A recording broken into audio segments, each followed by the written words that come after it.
नई बॉडी के लिए जो बजट जो पेश की थे कॉरपोरेशन के चेयरमैन ने, हमारे बॉडी के उस वक्त तो जफर अहमद अहमदुल्ला ने, जितना हेड कॉरपोरेशन के अंदर पूरे शहर के रास्तों का रखा गया है, मेन रास्तों का, और उसके साथ साथ ऐसे कई रास्तों का मूलभूत सुविधा जिसको बोलते हैं मराठी में, लोगों को हर काम की सुविधा मिले, उसी को लेकर के हम लोगों ने निवेदन दिया और फिर का इंटीमेशन हमने दिए थे आज की तारीख में, यानी आज है 18 तारीख 19 तारीख तो काम शुरू होना चाहिए, और काम शुरू नहीं हुआ। इसके लिए हम लोगों ने बोला था कि बूथ को यानी 20 तारीख पड़ेगी, यानी 21 तारीख वहाँ पे माजी महापौर ताहिरा शेख के नेतृत्व में और हमारे पदाधिकारी और माजी नगर सेवक और हमारे शहर के कार्यकर्ता, वहाँ धरना आंदोलन हमारा होने वाला है आज तक उन्होंने, और अब हम वो आंदोलन हमारा चलता रहेगा और जब तक काम शुरू नहीं होता जब तक चलता रहेगा। इसी के लिए आप लोग को मैंने बुला करके बात बोली, क्योंकि कल मैं नागपुर जा रहा हूँ और जो पिछले दिनों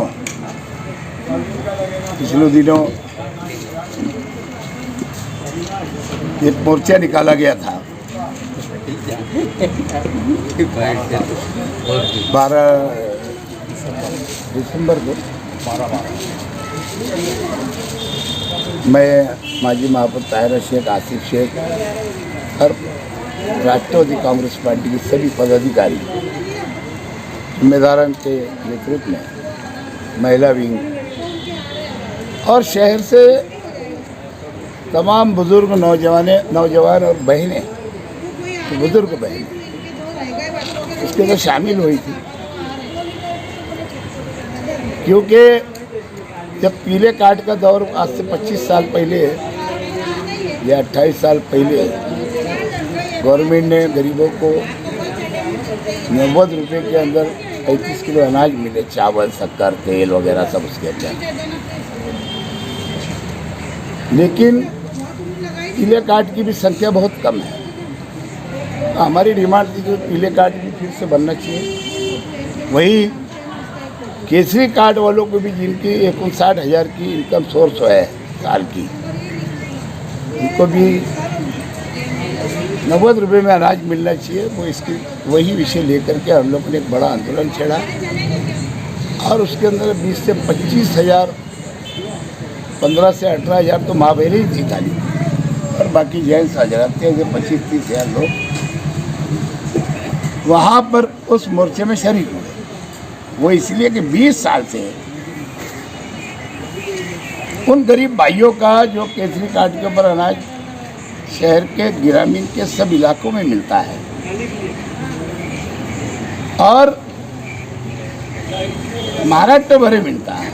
लेकिन मालेगांव शहर के लोगों को उससे वंचित रखा गया, यानी उनको अनाज नहीं दिया गया। इसका मतलब एफडीओ, डीएसओ, महसूल डिपार्टमेंट की उसके अंदर बड़ी कहीं ना कहीं ब्लैक उसके अंदर हुआ है माल का, और गरीबों को अनाज नहीं मिला। पिछले दिनों मोर्चा निकालने के बाद हमको आश्वासन दिया गया, हमने ये विषय महाराष्ट्र असेंबली के अपोजिशन लीडर अजीत दादा पवार से मुंबई जाके मुलाकात करी। अजीत दादा ने कलेक्टर से फौरी तौर पर जगह के ऊपर बातचीत करी और मीटिंग लगाने के लिए कहा। मैं आसिफ भाई मुंबई में थे, अर्जेंट में कलेक्टर ने ऑनलाइन मीटिंग लगा ली। तो मालेगांव से हमारे माजी महापौर ताहिरा शेख, असलम अंसारी, किसान राशन वाले, शकील बेग, ऐसे लोग उसके अंदर लिंक इनको भी आ गई थी, वो लोग ज्वाइन हो गए थे। आसिफ भाई को मुझे लिंक तो आई थी, लेकिन हम ज्वाइन नहीं हो पाए। बहरहाल उन्होंने आश्वासन दिया। बाद में दूसरे दिन आसिफ भाई ने मुंबई से आते आते फिर कलेक्टर साहब ने जुम्मा के दिन एक मीटिंग लगाई और वह आश्वासन दिया गया कि वो उसके अंदर ये बोला गया कि अभी आपको हम 22,000 लोगों को जो शिल्लक है मालेगांव उनको अभी हम अनाज शुरू 2-1 महीने के अंदर पूरा प्रोसीजर करके वो शुरू कर देंगे। जिनका 59,000 इनकम सोर्स है उसके लिए वो दाखिला ही बनाना पड़ेगा। वहीं उन्होंने लिखित स्वरूप में जो हमको लेटर दिया आसिफ भाई को और हमको भी कि उन्होंने गवर्नमेंट से विशेष बोल करके कलेक्टर ने डिमांड की है कि मालेगांव शहर के अंदर दारिंद्र रेशा के नीचे जो लोग ज़िंदगी गुजारते हैं 59,000 की जिनकी इनकम है वो उनको अनाज मिलना चाहिए। उन्होंने विशेष बोल करके गवर्नमेंट में डिमांड करी। ऐसा लेटर उन्होंने दिया। आसिफ भाई ने परसों पत्रकार परिषद देकर के आप लोग को बताया। वही विषय लेकर मैं कल 11 बजे, क्योंकि नागपुर असेंबली शुरू है, महाराष्ट्र असेंबली शुरू है और हिवाड़ी अधिवेशन वही होता है हमेशा की तरह, लॉकडाउन में 2 टाइम नहीं हुआ।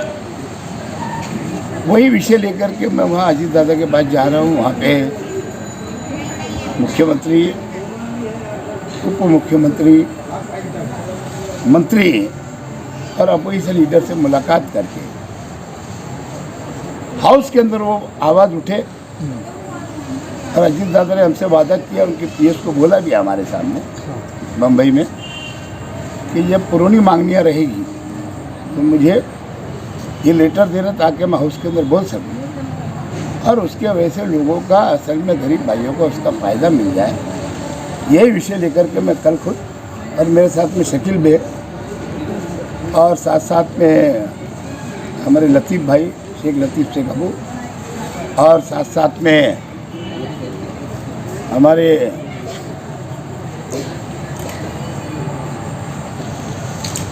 ऐसे 4-5 लोग हमारे वहाँ नगर सेवक है, माजी